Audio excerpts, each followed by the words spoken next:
I'm quickly coming to the conclusion that I'm not going to be the person who helps protect Star Wars from itself.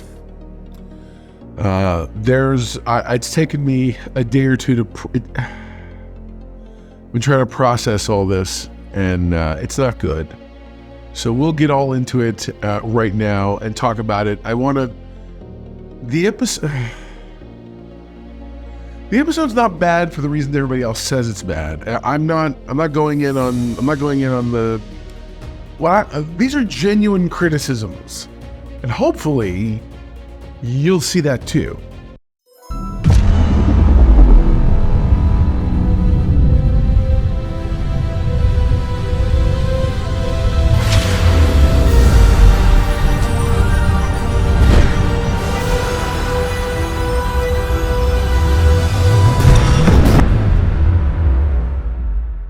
What's up, my know-it-alls? Well, we have another fun-filled, action-packed episode of Star Wars that is neither fun, nor filled, nor action-packed. At least not in any way that doesn't feel contrived. So, I've done my best to process this. Watched it with the whole family last night. So it was me, Mrs. Know-it-all, and Baby Know-it-all. And I was like, you know what? Why don't you guys watch this with me, see if I'm missing something, whatever. Let's take it step by step. I don't want to get ahead of myself because there are a lot of people who get into the woke arguments or the this or that or the other. I don't have issues with that. Mainly because you got to remember, as far as I'm concerned, Star Wars it's always been inclusive. Star Wars for me has always been, if there was racism, it was against the droids. We don't serve their kind here. If anything of that nature, it's never been a race issue for me. I've watched it and never once felt like, man, I'm glad I see myself or wherever. I don't. I thought Mace Windu was fine, but at the end of the day, because he existed, it wasn't more affirming for me. I was all about the Star Wars universe. I was about the Jedi and the Sith and the light and the dark and the epic nature of the story. I feel like nobody over there remembers why they bought it. What did you buy it for? This entire episode is a flashback. The entire episode, we jump back 16 years to the event that apparently illustrates why the Jedi, what egregious, horrible, and horrendous crime the Jedi committed. The first thing is, apparently we start with, it's hard right at the gate. We start with Osha, who's sitting under a tree, presumably meditating, and there's this butterfly-like thing that comes around, and she stops it using the Force, and as it goes and does its... as she stops it, it stops again. You see it's her sister May. This is where we have to stop before I can do anything else. I had to field from my 18-year-old, who, by the way, I say that because there's a breadth of understanding here. She's coming into her own mind and her own way of thinking, and we stop and she's like, why don't they look the same? I thought they were twins. You have Amanda Stenberg, who's doing the actual role of May and Osha grown up. But then you have these two young ladies who are supposed to be twins, and clearly they're not.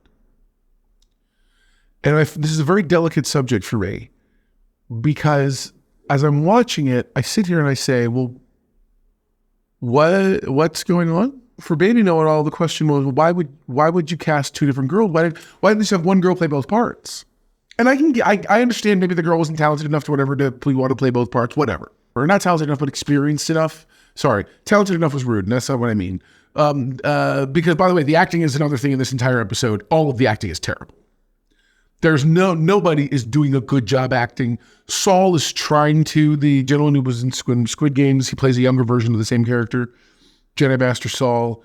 Carrie Moss is doing her best, but she's not given a whole lot to work with. The actor who plays Torben doesn't do well.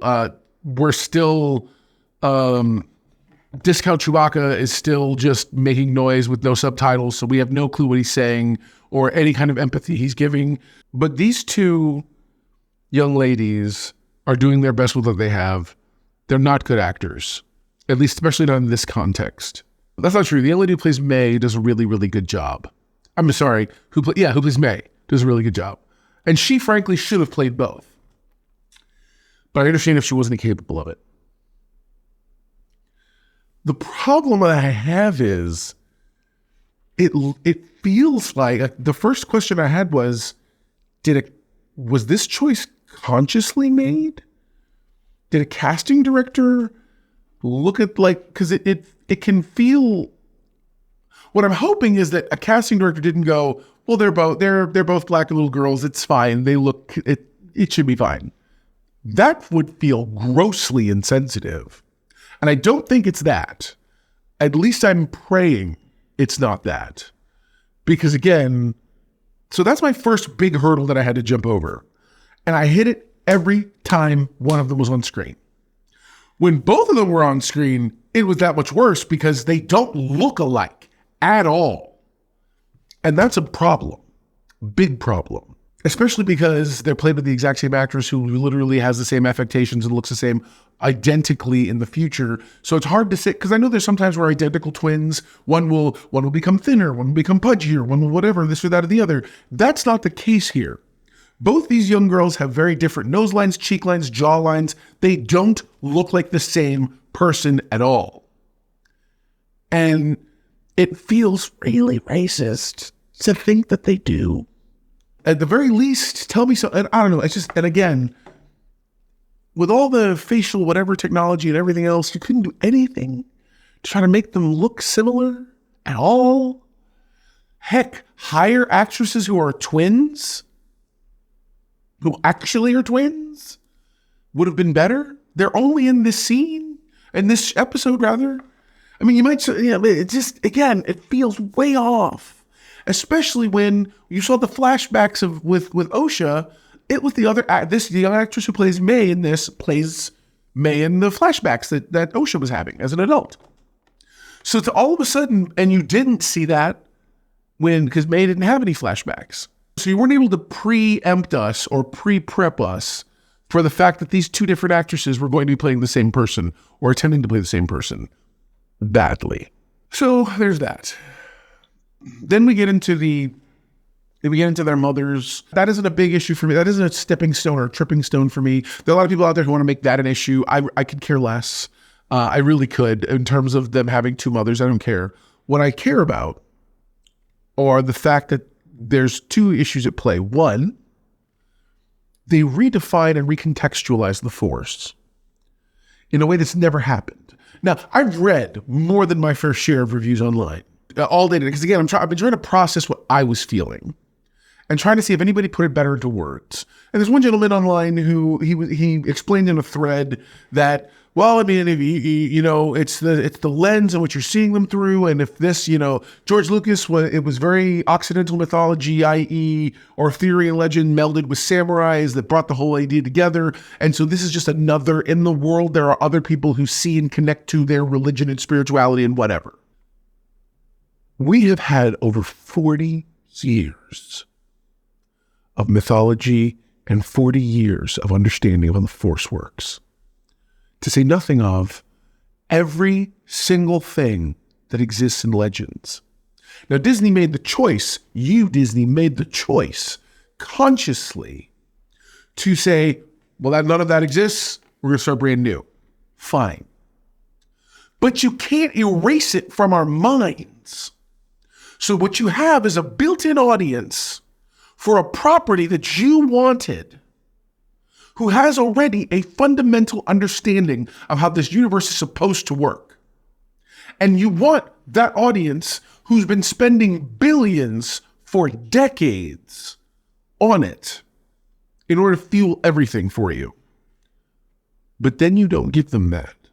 When this whole thing came together, and we were we were really kind of being painted into the box of, I saw it was coming.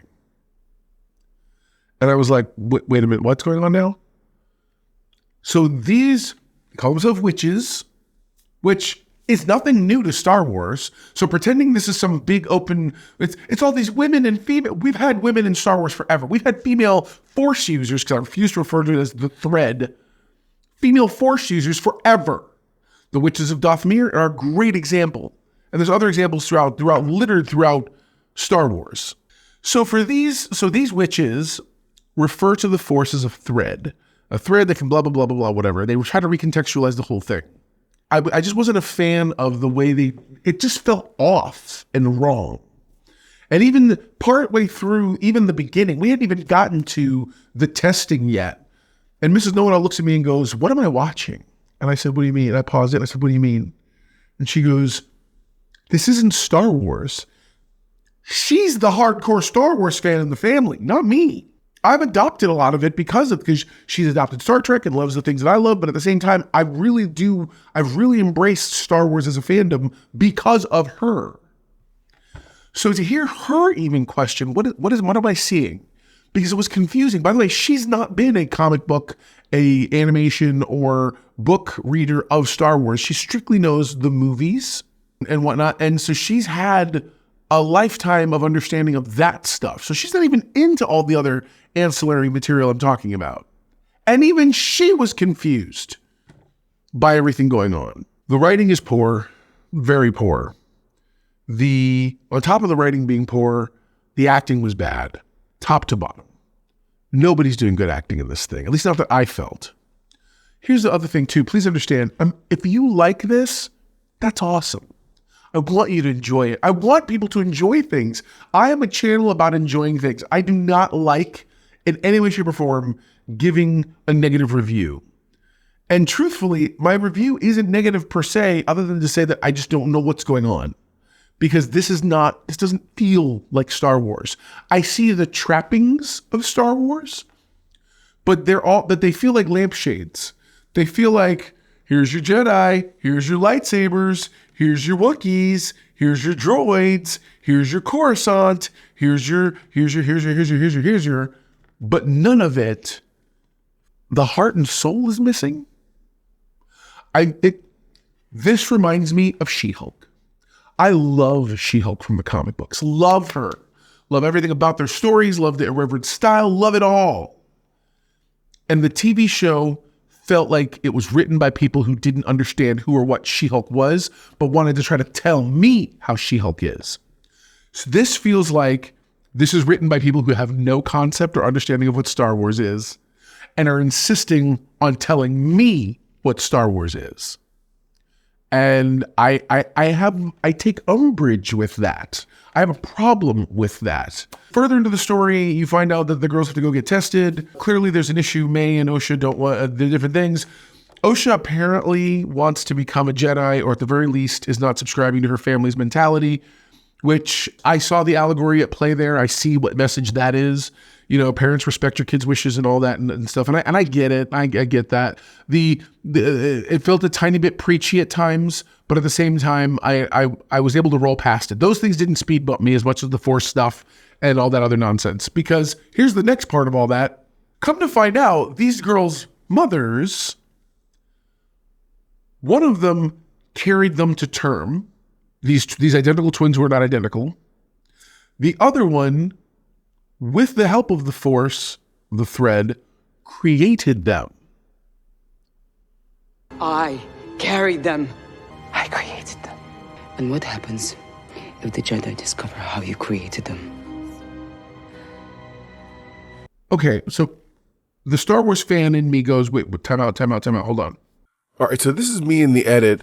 It just occurred to me, they could very well be setting up that her master later, her being May, they could be setting up that Palpatine uses this process to create Anakin. I hope that's not what's happening, but now that I'm thinking about it, that could totally be what's happening. Back to the original review. I thought Anakin was the only Force created, like I thought he was the quote unquote Force Messiah, so to speak, the Jedi Messiah, if you will.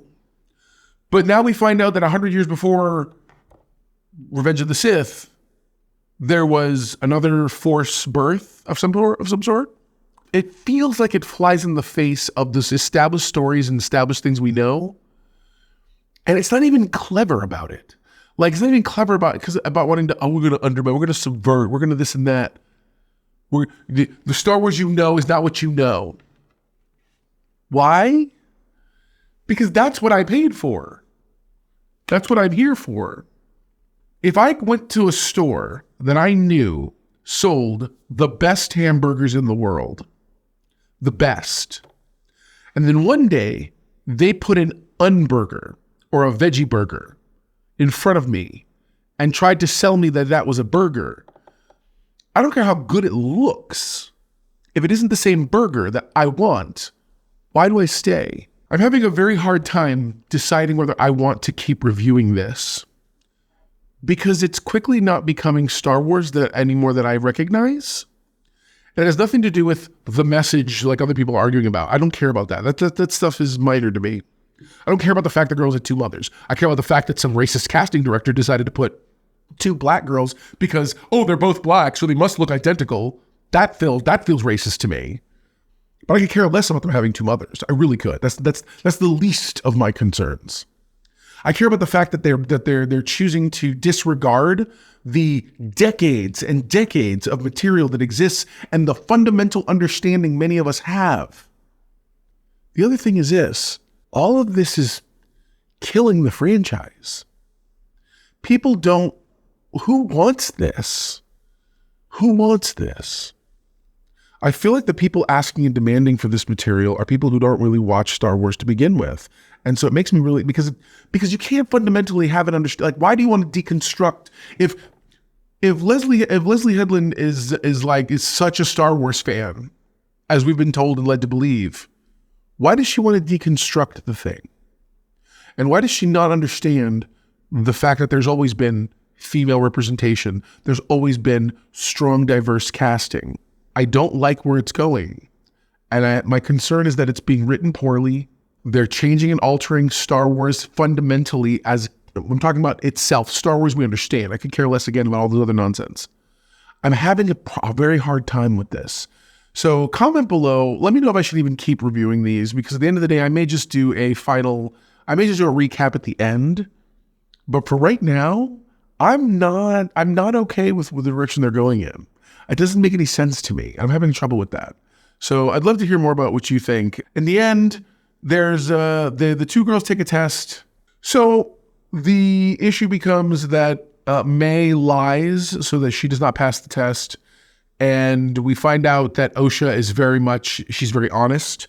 And Saul is like, oh, yeah. Saul takes he's unusually involved in wanting to make her feel loved and included and whatever else. And he's like, don't worry, I'm going to help you. I'll protect you. I'll train you. This and that, the whole thing. It's very, very, it's very weird. But at the same time, the notion that they don't tell us why Osha's this different.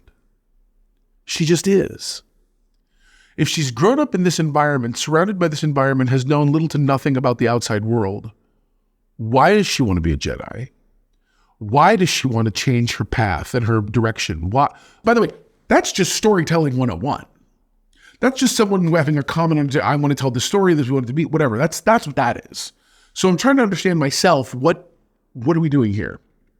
Like, seriously, what are we doing? So then she passes the test. The parents are going to talk. They have this moment. It's the moment where she says where the mother says to her, we're going to consider your things because you should be able to make that decision, blah, blah, blah, whatever else. It's upsetting, but she's going to let her make her own choice. Fine. So then her sister shows up. May shows up.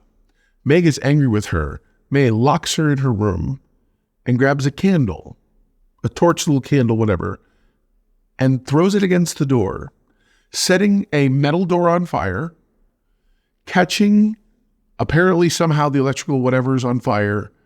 They're in a fortress built into a mountain, and it catches fire. And that isn't to say fires can't exist on mountains, but I feel like they'd be started in a better way, or a way that makes more sense. I'm very, very, very confused with the whole thing. The whole thing is I don't know what to do with this because it feels very all over the road. And that's really the end of it. She wakes up, there's a fire, there are bodies strewn everywhere. We have no idea what's going on. I'm assuming we're going to find out in the future somehow that Torben and Kalnaka and whatever else, that they all somehow killed all the witches. Though Mrs. Know-It-All was like, no, they died of smoke inhalation. And I'm like, are you serious? In minutes? Like, not even minutes. Like, the whole thing happens really fast for all of those people, and none of them could run and escape. It just feels off to me. I think so. There's more at play. We're going to find out. Honestly, I'm going to make a prediction here. I believe we're going to find out that the big bad guy was also there, and the big bad guy killed all of them and made it look like lightsabers. Made it look, the bad guy who's training May made it look like May that they were murdered by Jedi. Fills her head with the fact they were murdered by Jedi. I think maybe there was an issue. I don't know why Torben felt guilty though. See, you got to understand. Again, all the pieces are very confusing. It sounds like they're trying to build up to the Jedi being the enemies. The Jedi were the colonizers who came in and whatever else. All of it, again, feels very messy. It's all very messy. None of this is making sense and gelling, not cohesively. It's just bad writing. So would love to hear your thoughts. But there you go. Now you know. And knowing half the battle, you have to be a know-it-all yourself. What's it all index for this episode for me? I'm going to tell you right now, man, I'm not happy with this episode. This episode was poorly written. It was poorly executed. Visual effects look good. The music was meh. So my overall experience was not a good one. I'm going to give this an actually really sad 4.5 out of 10. Yeah, it was rough, man. Comment below. Let me know what you thought. Tell me if I'm wrong. But if you're going to tell me I'm wrong, walk me through it. Please. Don't just say I'll rather I'm wrong. All right, guys, we'll talk again very soon. Do me a favor, click the playlist right there if you want to catch up with all the episodes. That was last week's episode. And, of course, you can always subscribe right down there. All right, guys, until next time, never forget, everyone loves a know-it-all.